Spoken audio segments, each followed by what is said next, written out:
Hey up, welcome back. Benny Vapes here with another review. So today, what we're going to be looking at is an item that I picked up for this review, and it is the Aspire mixx, designed by Sunbox.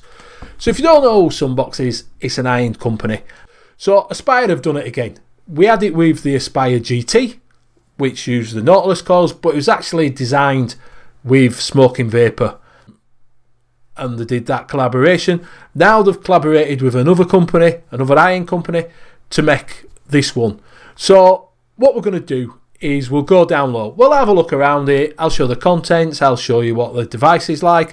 I'll show you the changing of the tubes, because you can go from 18650 down to 18350 in little shorty mode. So I'll show you that. Then we'll come back up and we'll have a little bit of a chin whack about it. So I'll see you in a minute.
Right, so we're back up top looking at the Aspire Mixx,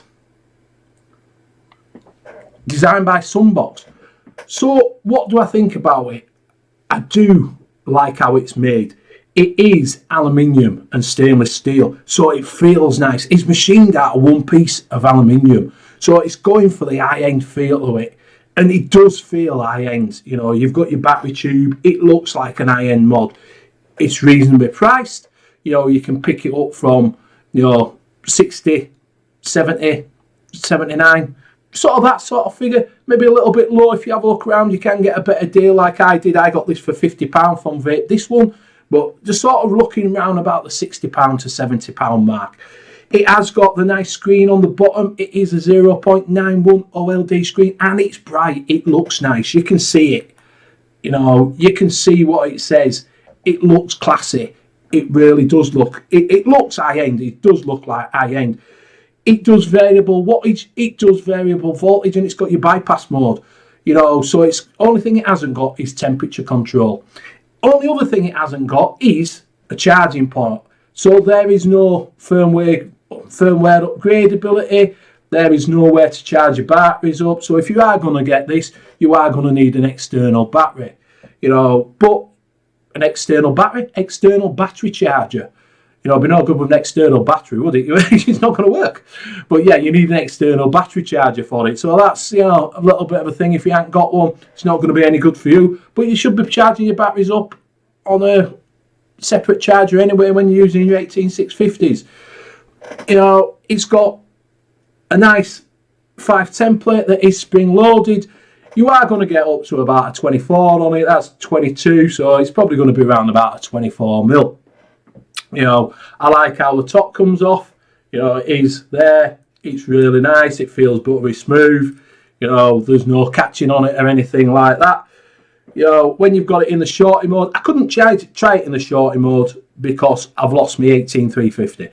I bought one for this. I've put it down. I have no idea where I've put it.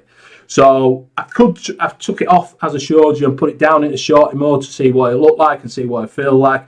And it did feel good and it looked good with a tank on. But I couldn't try it out because I couldn't find my battery. So it's around somewhere. So once I get a chance, I will update you on it.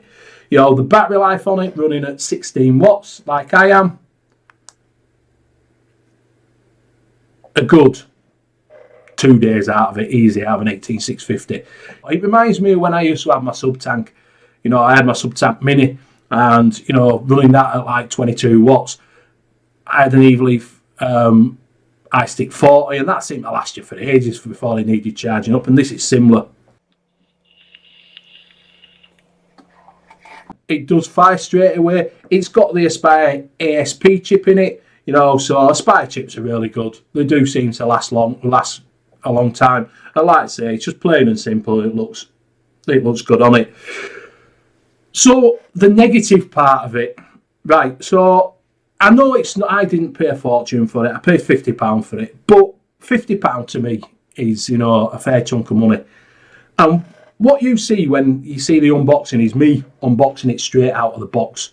So I record it before I've got my hands on it. I record everything that's in the box.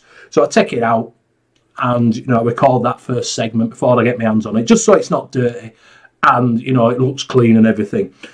Taking mine out of the box, it had, you can't really see, it's a bit like, oh, there, it's just there. It had a scratch on it. You know, so I'm paying £50 for something that's supposed to be a budget high-end mod. I don't expect to have a scratch in it straight away. And I'm not the only one, because Danny had a scratch in it as well. Peter from Vape this one said, look, take a picture, send it through to me. So I asked Danny to do the same, take a picture and send it through. So we sent it through and he sent it off to Aspire. Aspire looked at it and virtually said, well, if they're both in the same place, we'd say it were done in factory, but they're not. So there's not what we can do. So it's not really noticeable, but it's just annoying that it came on and it's got a scratch on it. The other thing, I do find that it's a finger fire rather than a thumb firer. You know, you can thumb fire it, but it just feels a little bit awkward. You know, you've got that much coming out. It's definitely a finger firer on it. You know, because your finger sort of automatically fits there to power, you know, to do it. Also with this one, the Pandora's got the Cyclop oil, which I prefer to use, and I do sometimes find myself that I've got it in my hand and I've covered it over the air oil, and I think, why is it not working? And it's because I've covered over the air oil, you know. So just be aware of that, you know, you might find yourself covering over air oil on your Atties. But other than that, it's a nice mod. It's a very nice mod. The one other gripe I've got is, you take them two Allen keys out and you take them out and just drop it down into shorty mode. You take them out, put them in, drop it down. You don't get an Allen key with it. So if you're wanting to do it, you're going to have to find your own Allen key. I would have thought that Aspire would have put one in, but I couldn't find one in my box. You know, so just be aware, if you are wanting to try it, you're going to have to find an Allen key that fits a set, and I found one that fit. You know, so just be aware that it doesn't come with the Allen key for it. So, but other than that, it's a nice, well-made mod. It feels nice. It looks high-end. It works well. I don't think you're going to be disappointed in it if you're going to be buying one. Looks good. It is, and it does look good with a little mouth-to-lung tank on it. So if you are in the market for one and you're wanting a side-by-side mod, whether you wait or you want to plump for one now, because I'm assuming that there's going to be an influx. So we've already got the Dovepot one coming out. We've got this one that's coming out. I'm guessing there's going to be an influx of side-by-side mods. So you might want to wait, or you might like the look of this. I particularly didn't want to wait, and I think it's a nice mod, so you won't be disappointed. So I hope you found this video informative. You can find me on a Wednesday for Mix It with Benny and Friends. Mixing with Benny and Friends. You can find me on a Sunday for NUVS, all at 9 o'clock, all on this channel. I will put a link to a video that I think you might enjoy. You can find me on Twitter and you can Instagram. So I'll see you on the next one. Bye for now.